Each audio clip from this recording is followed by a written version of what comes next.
Hello everybody and welcome to another video. Today you can see we are in yet another networker. Now you'd be forgiven for saying that this is a 365. This is the exact same cab as the 365.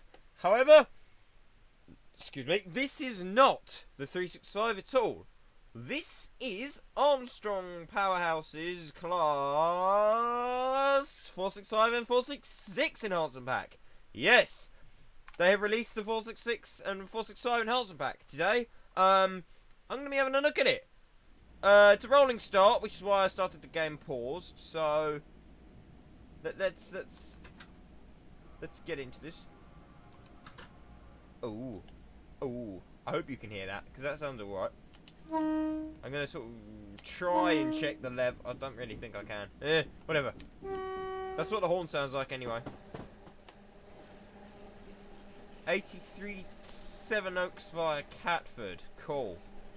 Let's go on Route 83 to Seven Oaks via Catford then, shall we? This scenario did say it was clear weather, but apparently it lied to me, so, you know, whatever. We'll go with it.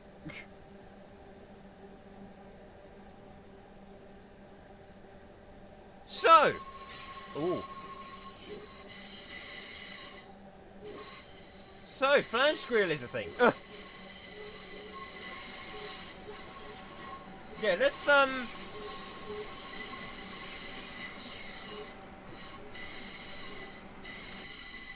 decent, cool. I'm just sort of right. Okay. This is the first time I've opened this pack, so this is me learning as well. No, that's not what I want to do. I want to press that one. Right. This is AP Class 465 EP 2 Bravo 49 1543 Blackfriars to Seven Oaks. Hello driver, join your train on the move at Loughborough Junction. You will call at Denmark Hill, Peckham Rye, Nunhead, Crofton Park, Catford, Bellingham, Beckenham Hill, Ravensbourne, Shortlands. Oh, we have a 16-minute call. Bromley South, Bickley, St Mary Cray, Swanley. Cool. So obviously we're doing a certain part of the run. I've also got the AP manual up. So this is just one of the scenarios that's included. We'll go through the manual and we'll have a look again and see what else is included in this pack and what exactly this enhancement pack does.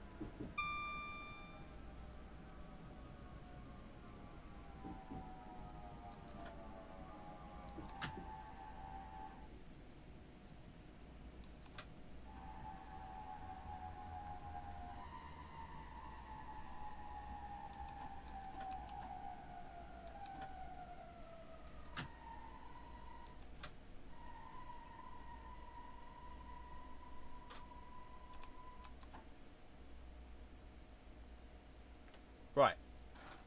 That works. Cool.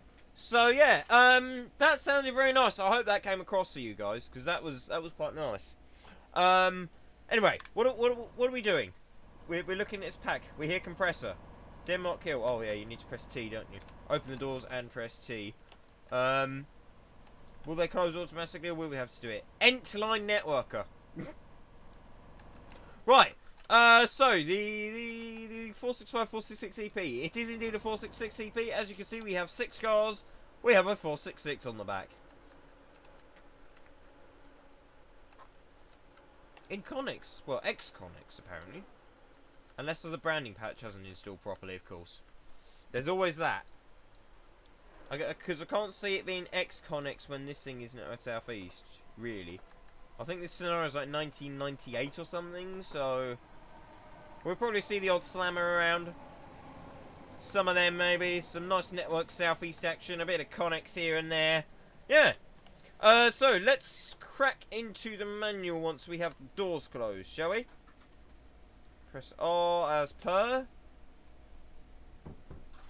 Doors locked.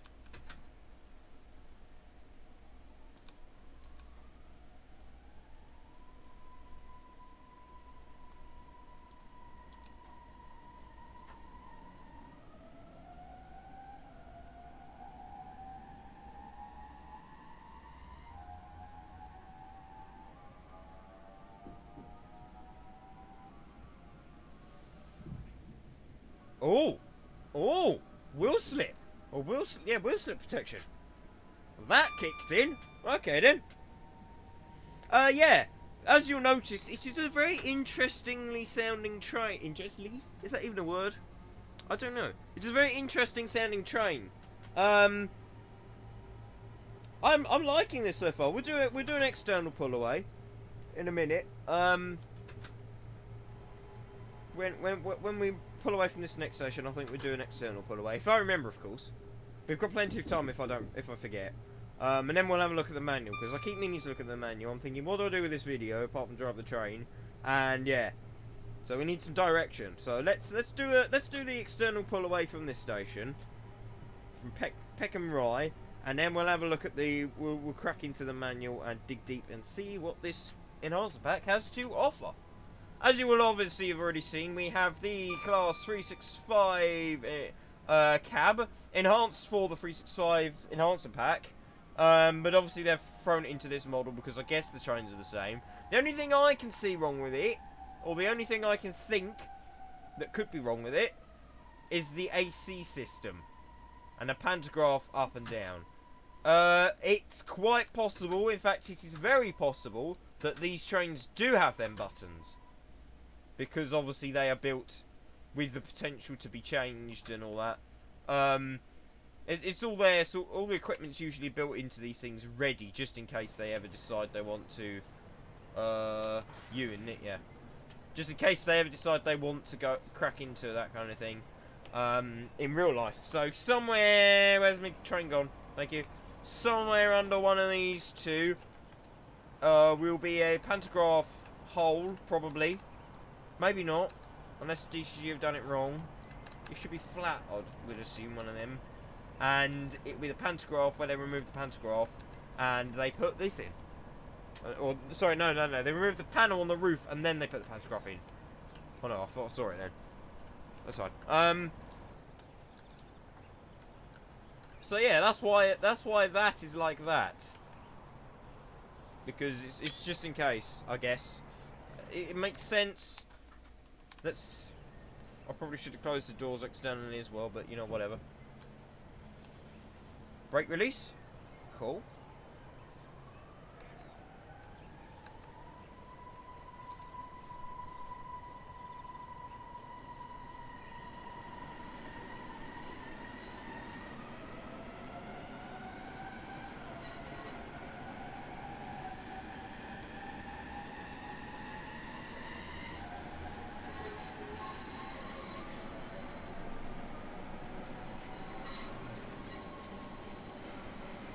WSP. And again.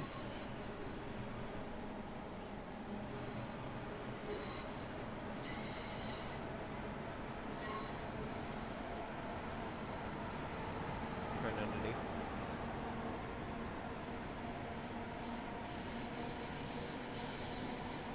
And we're about to be hit.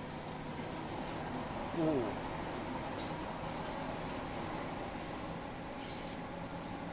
Very interesting sounding train.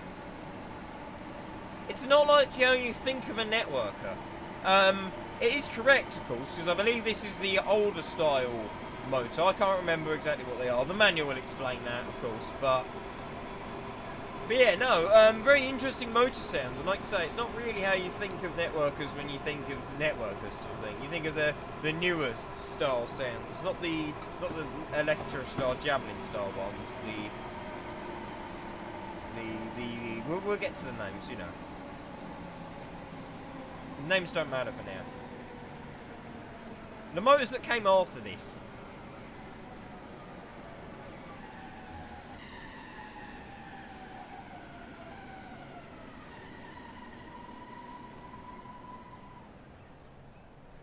Right. Oh, I believe for this side, yep. Right, so we have the door control, we have the cab. What else have we got? AP manual, how to install, we've done all that. Liveries, so we have the Network Southeast with the original front cowling and the anti-climb cowling. This one is the anti-climb, I believe, on the fact that it has this shape to it. Is there anything inside there? No, I'm just having a look, see if there's... Seeing if... Because Guter Bahnhof has done these models.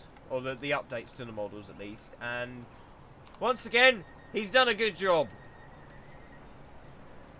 The door sounds are actually different. Hang on, let's listen to this department. Is this different? That's the one I was talking about.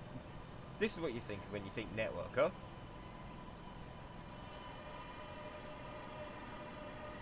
Nice, we've got one of each on here, so we can hear both types of sounds.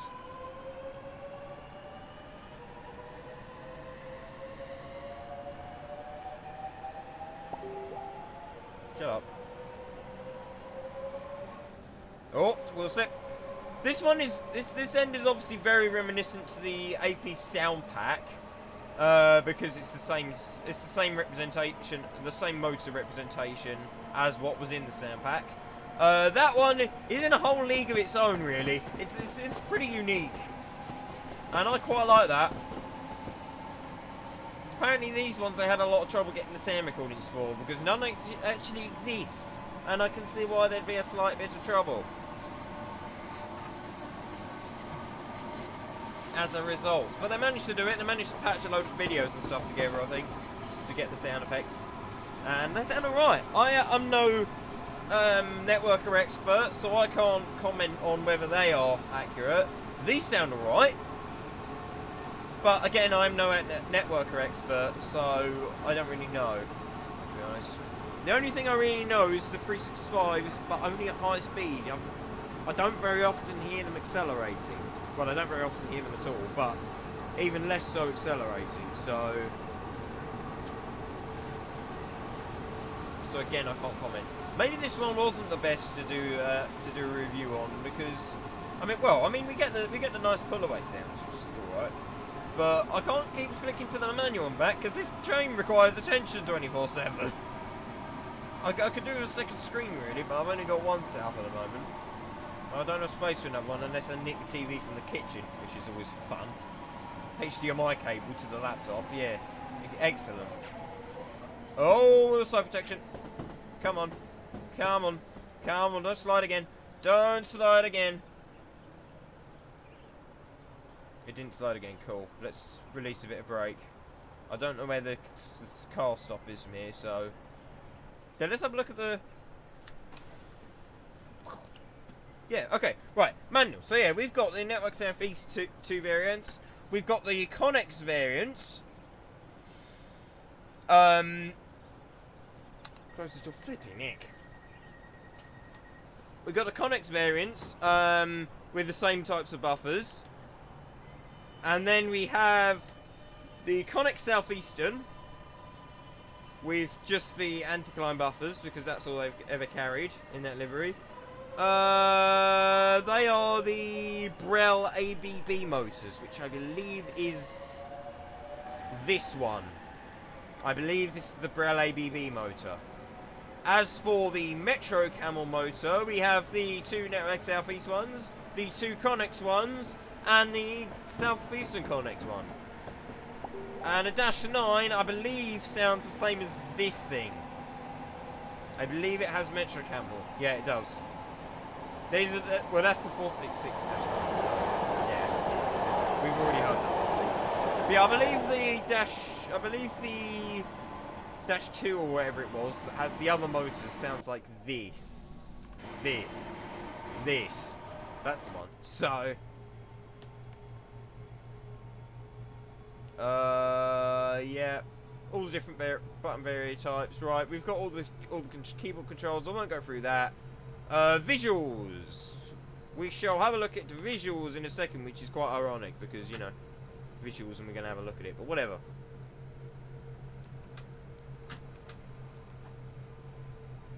Let's start decelerating a little sooner. Do we have dynamic brakes? Is it friction? I think it's pure friction brake on here.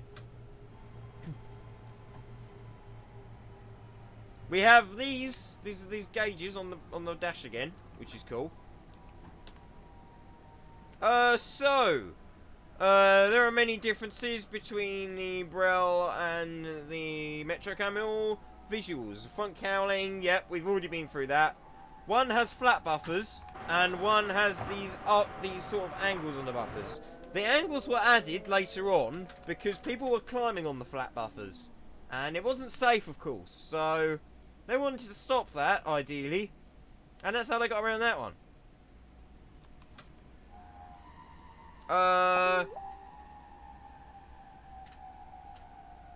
Pressure ventilator grills, apparently, on the APEP and Braille one.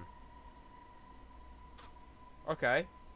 I'm not... Oh, I think it's on the side of the cab, possibly. Let's have a look. What are we, I think.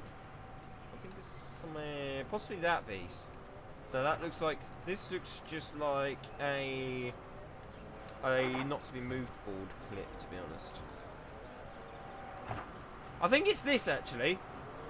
No, that's the door. That's the door. It could be, actually. Hang on. Pressure ventilator grills. Oh, right. It's these. It's these. That's got that, and this hasn't. Okay, I see. So the ABB ones have that, and the Braille ones don't. The destination's different as well. Or, sorry, not the Braille, the Metro Camel. What else we got? We've got a remodel of the underframe, which is true. This is now all covered. Whereas, on the older models that we've had, we had some panels missing. Which is obviously how it runs, but they've had a modification where some of the panels have been moved. This, though, has all the panels. I believe these have still got all the panels anyway for 6.6s, so there'll be no visual difference on that.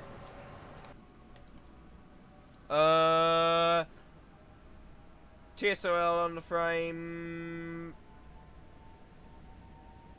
Headlights. Air conditioning unit on the Metro Camel one, but not on the Braille.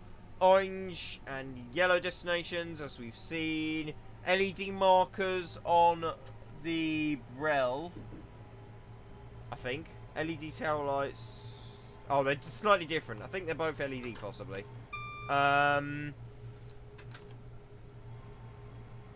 That's that pretty much. Traction to the sounds. Traction motors. These are for the Braille. So we've got traction motor, different sounds. Braking dynamic, motor cooling. Clunk when disengaging power. On the Metro Camel only. Oh, okay, I see. It's just whatever's got differences in it. I'm going to well overshoot this station, aren't I? It will probably slide on me. Slap it into emergency and see if I can actually do this, or if it will slide on me. Yep, there we go. There we go, it slid. It may stop. I think we're going to slightly overshoot. I was reading the manual, so this can be forgiven. A real driver will not have... Well, I kind of made that, though. A bit harsh, but, you know, whatever. Brakes, doors, compressor, auxiliary converter, and pressure ventilator on the Braille only.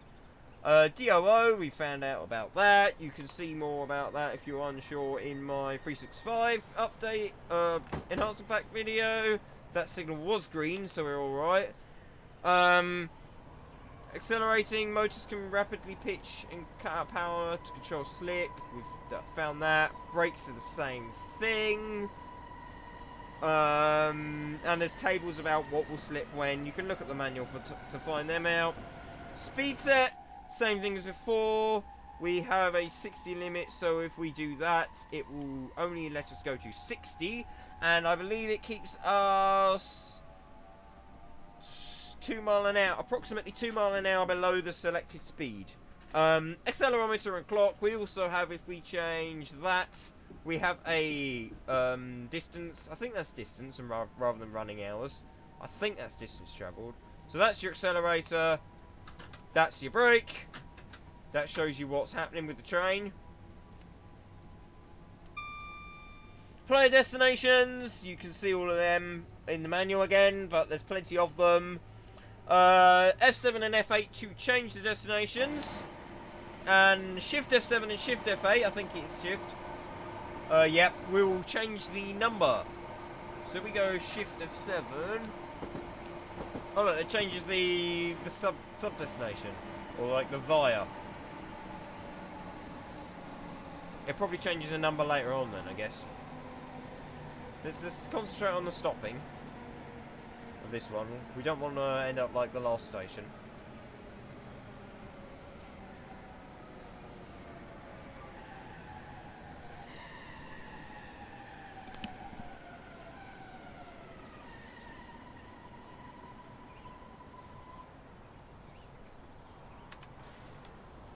There we go.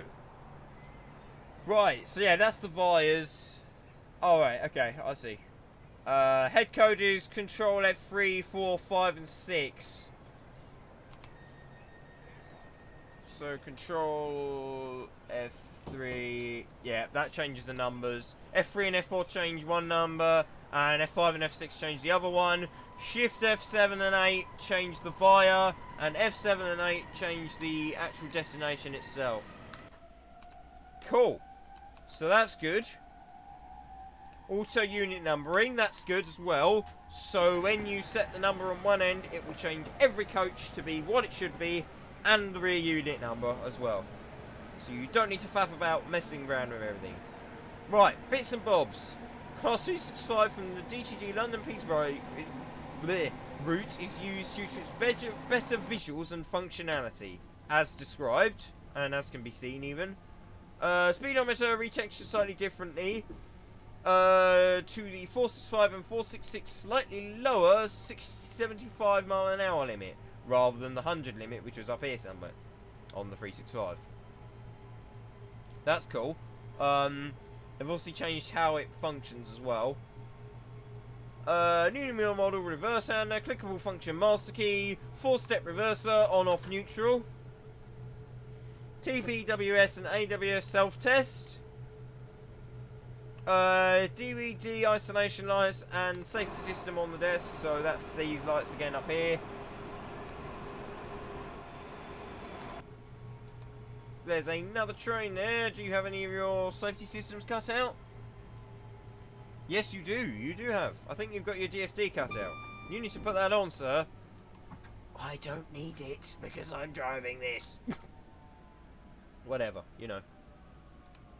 Let's pretend. Beep, beep, beep, beep, beep, beep, beep, beep, beep, beep. You know. E will do your DSD pedal if you want to use it. I'm not going to use it for now because I need to keep popping in and out of the game, but... Right, do that. Do that. I love all the clicks that happen when you do that. In-cab vehicle numbering labels up the top there.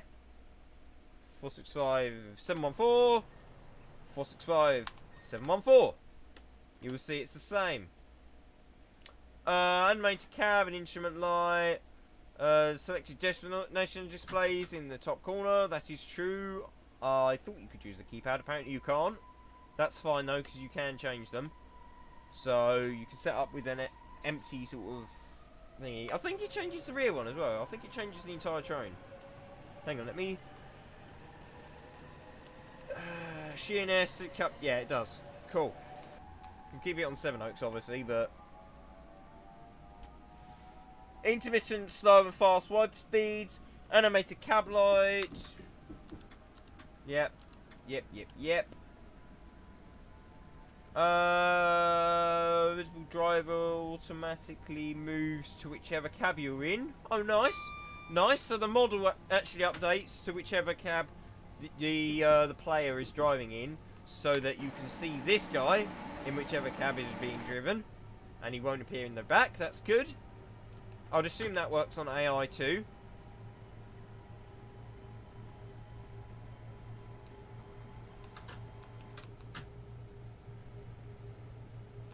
We're now approaching Shortlands.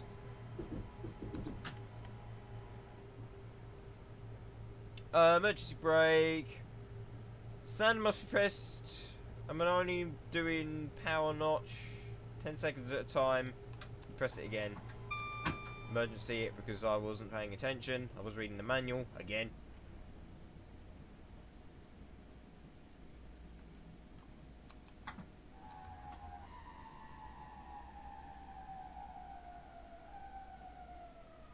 So the motor sound suggests there is dynamic brake going on.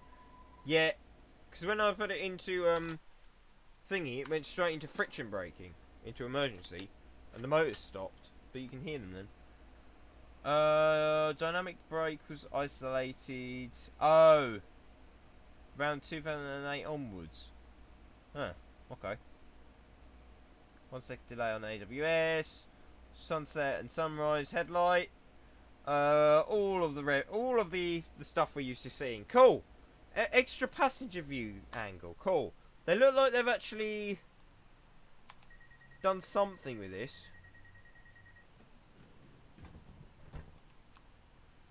That's obviously new, and I think that's new as well. This is actually the... Oh, I see, yeah. We have one seat over.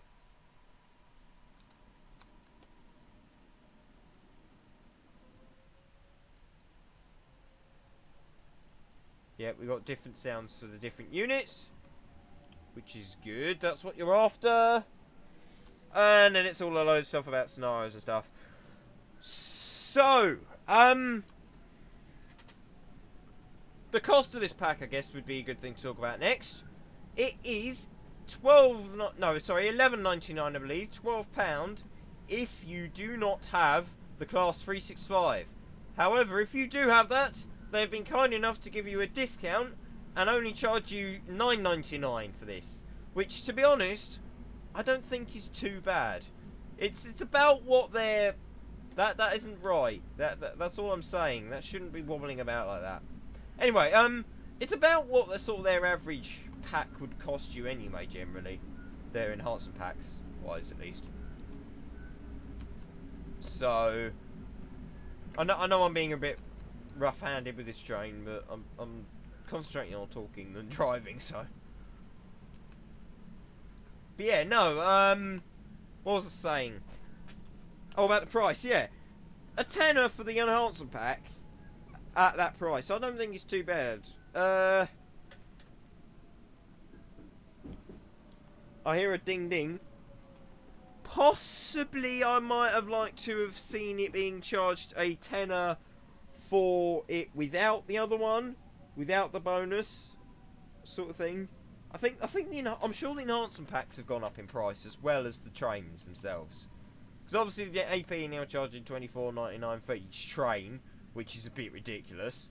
And I'm sure the enhancement packs were only about a tenner before anyway. But now they're sneaking that up for up to 12 quid. Open that. Open the doors. Hang on, did I open the right side? I think I opened them. Oops. That didn't happen. That didn't happen. You never saw that. So yeah. A tenner for this I don't think is too bad. Possibly might have been better again if it was a tenner at a base price with maybe $8.99 if you own the other one. But yeah. Okay, like we've been through this. I'm just basically repeating everything that's been said before by plenty of people. AP are getting a little greedy with their prices. Let's be honest. One final thing I wanted to talk about. This video nearly didn't happen. I nearly didn't buy this enhancement pack. And it wasn't because I didn't want it. It was because I didn't want AP. You see, Armstrong Powerhouse... the thing came out the other week. Now, I was pretty mad about this beforehand. I've decided since that I don't know all the facts, so I am not going to prejudge until I know everything. But it appears as though Armstrong Powerhouse may have banned somebody for being a pretty reasonable customer and giving them customer feedback. Now, like I say, I'm not going to go into details of the incident. I don't know enough about the incident, and I have only heard a one-sided argument from a certain YouTuber with the initials of MHD. But yeah, if it's true, then I don't think that AP really deserve any more custom, to be honest. It was, from what I could see, it was pretty decently sort of reasonable thing to ask, and AP just took offence to it and went mad over it. That's all I'm going to say on the matter, really. I'm not too impressed. But if this is true, if it's not true, then sure, I apologise. I'm not going to make I was, but now I'm decided I'm not going to make a particular judgment based off of that.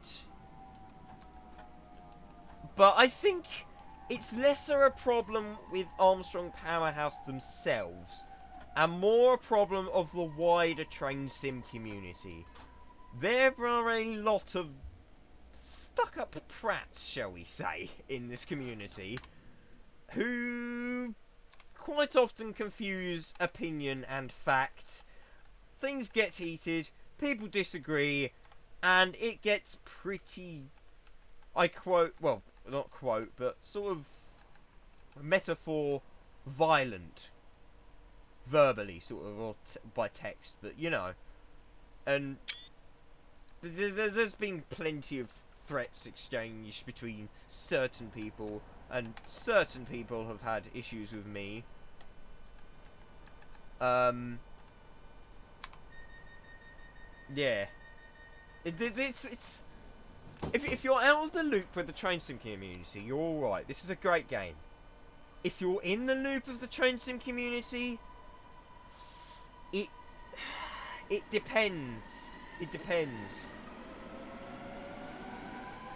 Yes and no.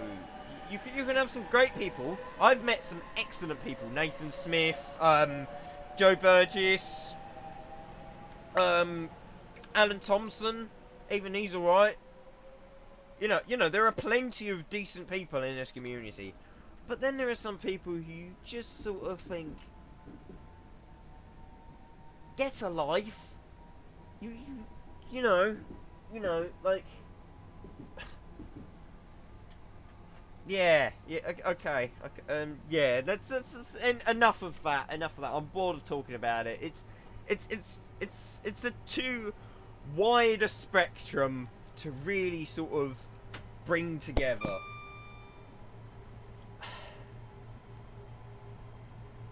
There are many sides to the argument, and it is a massive kettle of fish that probably shouldn't have been opened, but I'm just putting my thoughts on the matter out there.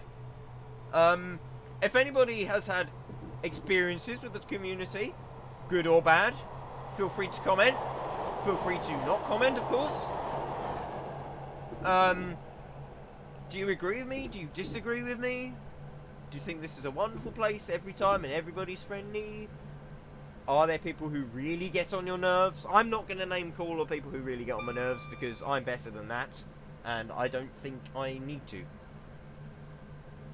Where are we going? Swanley. Okay. So Mary crying Swanley. We have left. Oh yeah, we set the thingy, didn't we? I was still wondering why the train isn't accelerating anymore. But of course we set the speed limiter. So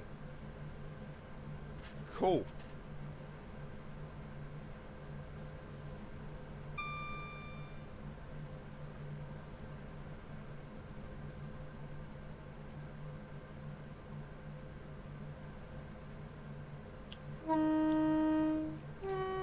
Let's go outside actually and watch this thing pass. Oof. Okay, the game hasn't loaded properly. I can go for the... I'll sort out the limiter in a second.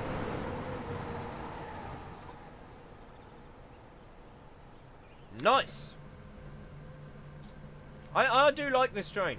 And Günther Bahnhof has definitely done a very good job once again with the visuals of this thing. I just can't wait for his 317. I just can't wait for the 317. That's going to be excellent when he brings that out.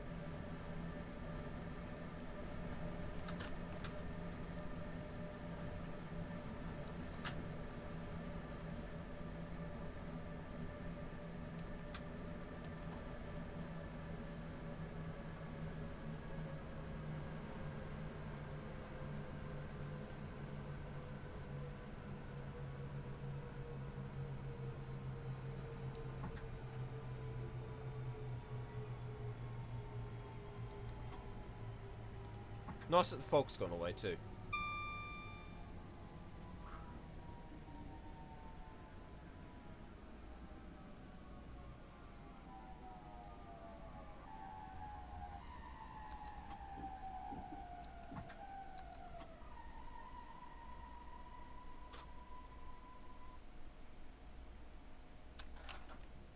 go. I will probably sit down with this scenario again and drive it, to be honest, because it's very nice. I've enjoyed this. AP do make a good scenario, they do make a good sound pack, and they do make a pretty good enhancement pack. When 166 enhancement pack, thanks. There we go. But no, we do need a 166 and 165 enhancement pack. When they did the HST, I thought they were going to do all of the Kuju stuff, and then they just did the HST, and they're like, that'll do. And, you know, there's stuff that, while it possibly needs an enhancement pack, it's not desperate for it. Like this.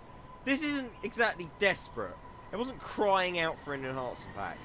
I would much rather have seen the 165 and the 166 have been enhanced before this one was done, to be honest. I do like the AC hum though. The AC, I know the word. The MA hum, that's the one. Motor alternator.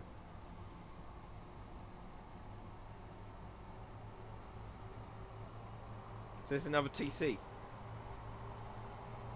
Nice!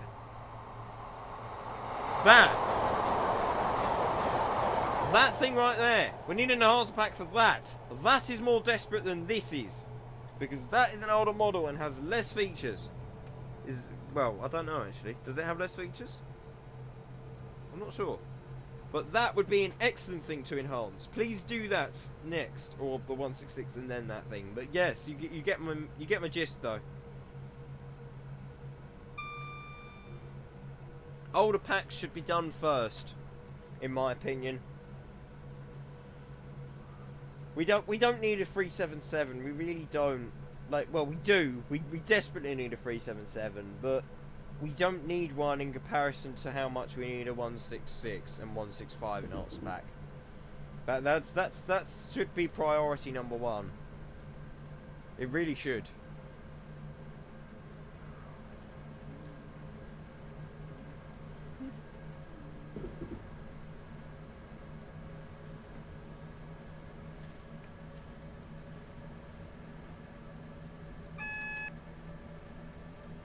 Yeah, it's just the station. Oh yeah. I thought sort of single aspect, it didn't appear as soon as I thought it would.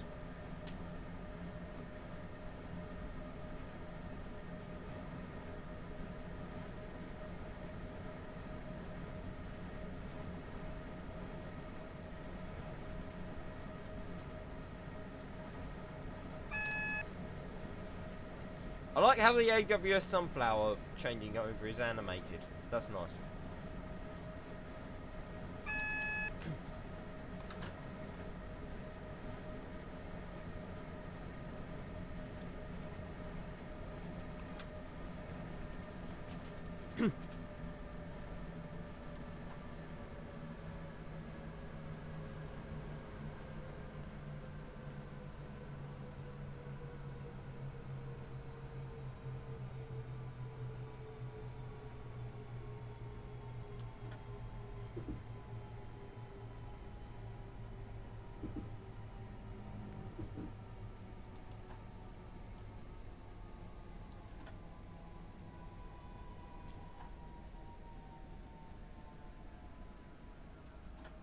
Oh look, I've just noticed that the only thing that has a shadow is the cab. It's a shame. They could have added a shadow for the back.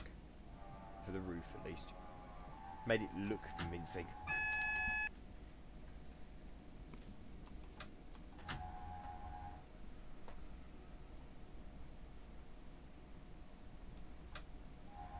But no, that was a good scenario. I enjoyed that, and I quite like this this enhancement pack as a whole. It's a good thing. There's the replacement driver, I guess. Are we on time? We're about a minute late, but that's because I was coming into the platform slowly on sometimes. So it was either way too fast or way too slow. So that is us. Let's take the master key out. Master key. Oh, I need to put the I'll stick that into emergency. That's why that needs to be in off, is in reverse. Do that. Turn the speed set off. Put the DRA on.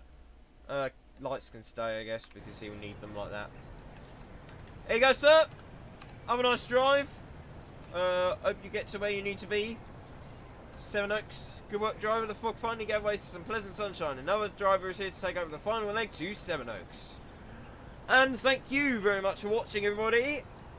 Yeah, I would recommend this pack, to be honest. I reckon it's worth the money. Possibly could do with being a little bit cheaper, but you know, it's at the £10 it's acceptable. I accept £10, to be honest. So yeah, thank you very much for watching, everybody, and I will see you all next time. Goodbye.